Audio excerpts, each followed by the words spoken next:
Hello and welcome back to another video just to preview Sheffield Wednesday for Friday night. Videos and fixtures are coming thick and fast at the minute with Sunderland heading to Hillsborough at the weekend. Live on Sky. Sheffield Wednesday are currently 12th in the league. They're on 45 points. They're only 6 points off the playoffs though, which just shows how tight the league is. From 5th down, I think it's between 5th and 12th, it's like 6 points. So there's like a lot of teams in the hunt for the playoffs. They've lost 3 of the last 4 games, which was most recently last Friday night was a 4-0 defeat against Burnley, which they were very unlucky against. I mean, I'm more sure they could have been 2 or 3-0 up before Burnley even scored. So it's unfortunate on that bit. Before that was a 2-1 loss to Coventry. Again, it was an unfortunate last-minute mistake from James Beadle, which allowed Ellis Sims to score to make it 2-1, and they lost 2-1 to West Brom away as well. The home record is pretty average, really, for where you expect them to be in the league. They've played 17, won 5, drawn 7 and lost 5. Out of the last 5 games at home, they've only won 1, which was the 4-2 win against Derby County on New Year's Day. I think it was on New Year's Day. But they've only lost 1 as well. They've drew the other 3, so they are a hard team to beat. Sheffield Wednesday, I'm not going into it thinking it's going to be an easy game. It's not. The games against Sheffield Wednesday, if you look in the past, they're always tight and they're always close. If you look at the League One years, when we were down there, they beat us 3-0 at their place. The reverse fixture at Stadium Light, we beat them 5-0. When Ross Stewart scored a hat-trick and Callum Doyle scored his first professional goal and Benji Kim-Yoker of all people scored the 5th. But then you go into the playoffs as well. You look at the playoff run, we beat them 1-0 at Stadium Light, but again, it was a tight game, but we could have won it by 2 or 3. Then we went back down to Hillsborough. We needed a Patrick Roberts goal in injury time to take us through the playoff final because of the Lee Gregory goal, and they were very, very good. They are very, very good, Sheffield Wednesday. They're a good side. Danny Rose really got them set up very, very well since he's took over. He took over from Cisco, bloody hell, trying to pronounce his name here, Cisco Muniz in October of last year, when he started off horrendously after replacing Darren Moore. He's managed 77 games, he's won 31, he's drew 15, lost 31. So it's a decent record and all that counts for Danny Wool, but it shows why he was linked to Premier League clubs, Southampton most recently. You look at, he was tentatively linked to Sunderland in the summer. Apparently he was one of our top 3 targets in the summer, but we weren't willing to pay the £5 million release clause, which is apparently written into his contract. The other recent meetings against Sheffield Wednesday, the last 4 fixtures accumulated 2 wins each. Little fact for you if you're interested.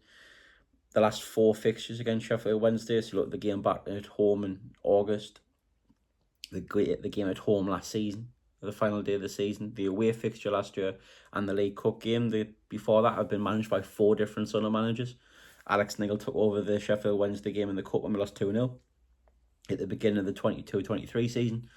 Obviously, Tony Mowbray took charge of the 3-0 win last year at Hillsborough. We won the game thanks to 2 Jack Clark goals and a Dan Ballard goal. He took charge of that one. Mike Dodds is obviously in charge for the last game of the last season. And Regis Shrewsbury obviously was in charge in August. So Regis Shrewsbury is the first manager since Alex Neil to take charge the following game against Sheffield Wednesday. I didn't realise that until I looked through. Obviously the first fixture we won 4-0 at home. 2 goals from my end of Dennis Circuit and Luke O'Nien. But again, I think we took our foot off the gas the second half. We blew them away the first half an hour. But I think that's when I think they beat Plymouth 4-0 on the opening day, and everyone thought, oh, Sheffield Wednesday's there or thereabouts, but it shows how inconsistent they were. And obviously, I'm not trying to put them down. They are a good side. But if you're getting beat, we win 4-0 one week, then getting beat 4-0 the next, regardless of only the season. It's the inconsistencies that put teams 12th and 13th and just outside playoff runs and stuff. Obviously, Stadium Light fixture last year, they won 2-0 thanks to Liam Palmer and Josh Windass goal. One player to very, very look out for is Josh Windass. I do like Josh Windass. He's got 10 goals this season. He's our top goal scorer. Obviously, this season he scored from the halfway line in that win against Derby County on New Year's Day, which was written about and talked about. And he's a good player. He always causes teams trouble. I was talking to my lead supporting friend at work, and he says he caused them trouble at their place. I didn't see the game, but he said he caused them loads of trouble at their place, and he's just one of them forwards that's just a nuisance all the time and can get a goal out of nothing. A couple of other players, Shea Charles, very, very good midfielder. He's on loan from Southampton. He did get recalled, and there was talk of him going to Sheffield United from Southampton on loan for the remainder of the season, but he's ended up going back to Sheffield Wednesday. think last summer Southampton paid £10 million for him, and potentially rising to 15. He's got a very, very good potential coming out of the Manchester City academy.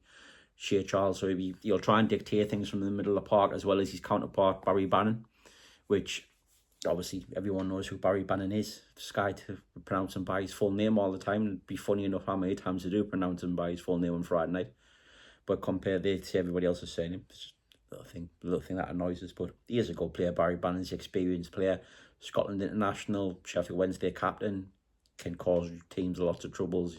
He is a very, very good footballer. You just got to keep an eye on him and just hope he does nothing.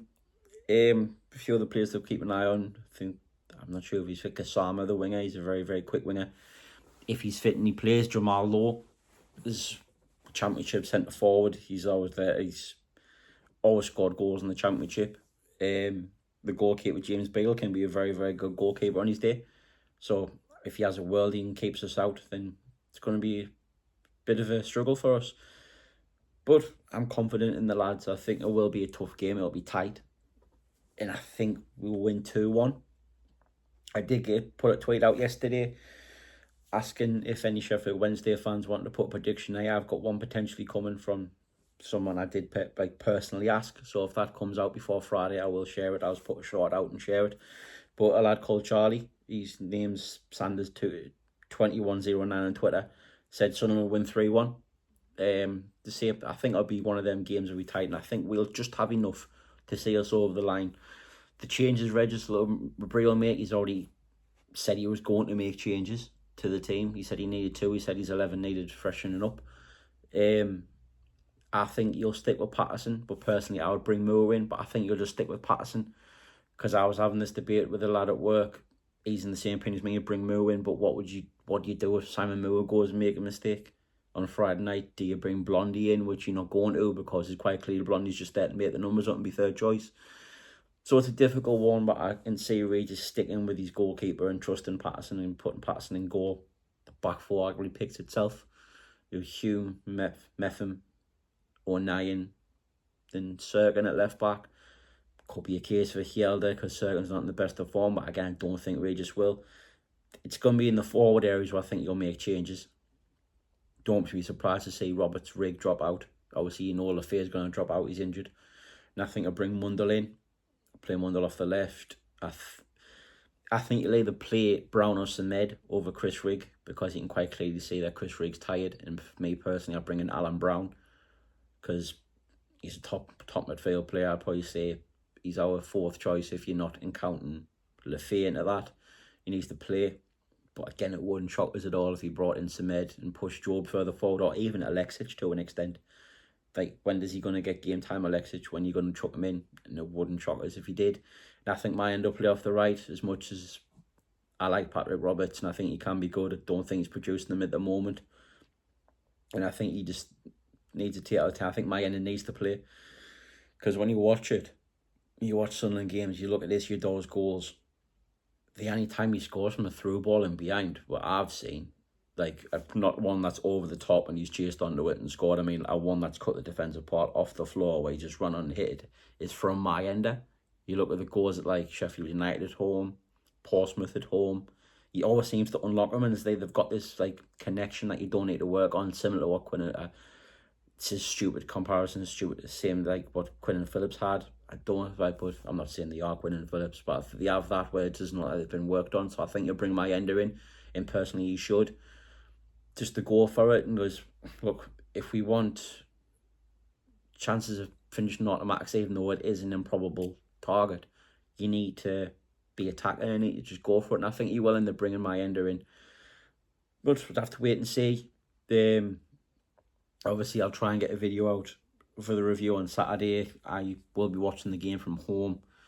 But I'm confident. I'm confident the lads. I think they'll end up getting the win, get back on track, and just see where the season takes us. Hopefully, if there is playoffs, we go in a bit of form. But as long as we keep picking wins up, there's always our chance of Sheffield United and Burnley slipping up. So let's hope they do. Thank you again for all your support. Hope you've enjoyed it. If you have, leave a like, subscribe, keep on watching. How are the lads?